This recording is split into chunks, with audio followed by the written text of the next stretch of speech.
C'est mon interview disruptive. Je suis fondateur de Bubble, une startup basée aux États-Unis. Donc, je suis aux États-Unis depuis 8 ans maintenant. Originellement français. J'ai fait mes études en France jusqu'à l'âge de 24 ans. Après, je suis parti en Chine pendant 4 ans. Et j'ai été aux États-Unis pour MBA. Je suis resté pour lancer l'entreprise. Et Bubble est une startup qui permet aux gens de programmer sans coder. Toute notre idée de départ est de dire que d'être un codeur n'est pas nécessaire pour créer du logiciel. Et qu'à la place, il faut pouvoir le faire de façon intuitive via une interface graphique. Ce qui s'est fait beaucoup dans l'histoire de l'informatique pour utiliser les ordinateurs, mais pas encore pour créer du logiciel. Et c'est la mission qu'on s'est fixée il y a maintenant 6 ans.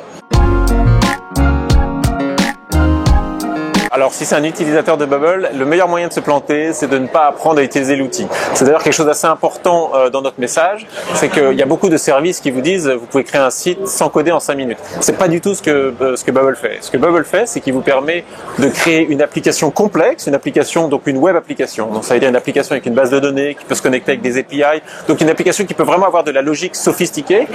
L'exemple typique qu'on pourrait utiliser, c'est par exemple Airbnb. Airbnb est un logiciel que vous pourriez créer, l'application airbnb.com pour être créé sur notre système sans code. Mais ça suppose qu'il y a une certaine durée d'apprentissage autour de l'outil qu'on estime selon les personnalités entre, 4 heures et peut-être 2 jours de travail sérieux sur les leçons.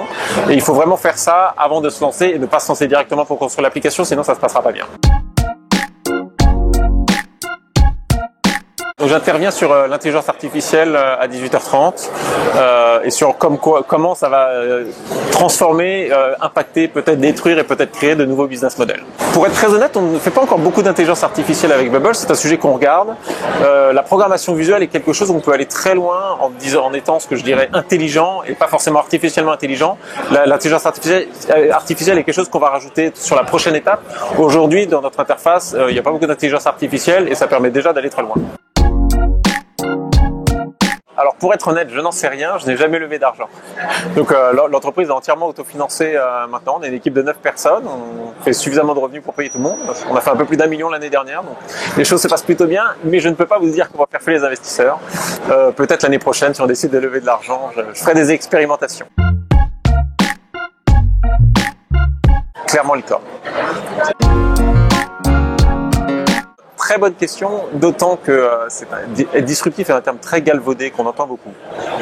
Et malheureusement, les gens ont tendance à oublier ce que profondément ça veut dire. C'est un terme académique en fait, la disruption, qui a été forgé par un professeur d'Harvard.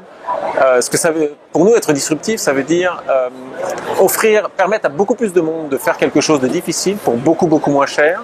Pas forcément aussi bien que ce qu'on pourrait faire avec plus d'argent, mais en se rapprochant très agressivement de la qualité que l'alternative est. Et là, il y a une vraie disruption qui se passe. Donc très concrètement, qu'est-ce que ça veut dire? Bubble, mon entreprise, est une disruption du développement du software informatique. C'est-à-dire que c'est beaucoup moins cher de nous utiliser parce que vous n'avez pas besoin d'ingénieurs. Les ingénieurs sont très chers, aux États-Unis en particulier, mais même en France. La qualité du logiciel que vous allez avoir, au début, il y a quelques années, n'était pas très bonne par rapport à du code. Aujourd'hui, on se rapproche très fortement de ce qu'on peut faire pour un bon programmeur qui taperait du code. Et c'est ça la disruption. Et en fait, ce qui se passe, c'est à un moment, quand on arrive à ce niveau où la qualité est relativement similaire avec un coût bien moindre, c'est là où vous disruptez le marché et ça explose.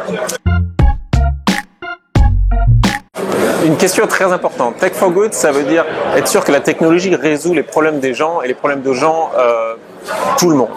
Il y a une tendance qu'on voit en ce moment dans l'espace des startups en particulier, et que les startups ont tendance à résoudre les problèmes des gens qui n'ont pas beaucoup de problèmes dans la vie. Typiquement, toutes les applications qui vont faire de la livraison de repas ou des choses comme ça, c'est parce que les gens veulent pas aller au restaurant, c'est fatigant de descendre, du coup on a une app qui permet d'avoir accès à un repas qui vient chez nous. C'est très bien, ce sont des beaux business, c'est pas forcément ce que je dirais le vrai problème de l'humanité aujourd'hui. Je pense qu'il y a des problèmes bien plus graves à régler, où la technologie pourrait faire énormément de choses pour les aider. Et c'est ça, Tech for Good. Pour en revenir un peu à ce que je fais, Bubble est ma façon de résoudre ces problèmes-là, en donnant accès à la création de technologie à tous. Et ça aura un impact de 2 façons. La première façon, c'est que déjà, il y aura beaucoup moins d'ingénieurs qui travailleront sur des applications pour faire de la food delivery ou des choses comme ça, de façon à libérer un petit peu ces gens qui sont très talentueux et qui sont capables d'écrire du code, parce que c'est une compétence pas simple, pour résoudre d'autres problèmes, parce qu'il y a beaucoup d'autres problèmes.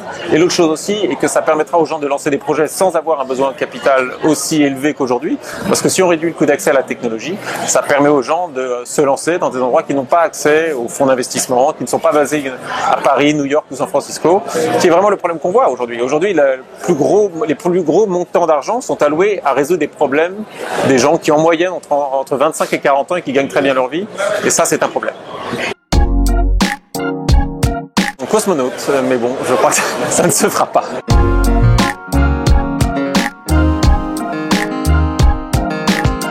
Quand je serai grand, ouais, je serai cosmonaute en fait à l'époque. Pour être très honnête, j'ai pas mal... Bon, je vis aux États-Unis, ça fait maintenant 12 ans que j'ai quitté la France. J'ai jamais pensé que ça m'arriverait quand j'étais jeune. Je voulais rester en France. Donc, alors à 6 ans, c'est beaucoup dire, mais je me suis retrouvé finalement à faire des choses qui n'étaient pas ce que j'avais imaginé faire, et c'est très bien ainsi. Lemonde.fr, je lis beaucoup la presse, c'est mon façon de rester connecté avec la France. Probablement Slack, parce que on travaille avec ça beaucoup. Et personnellement, Netflix, mais c'est pas vraiment un logiciel.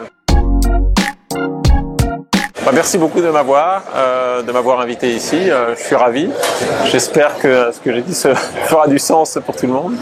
Et j'espère vous rencontrer soit sur Bubble, soit sur d'autres événements tels que le Friends Digital Day.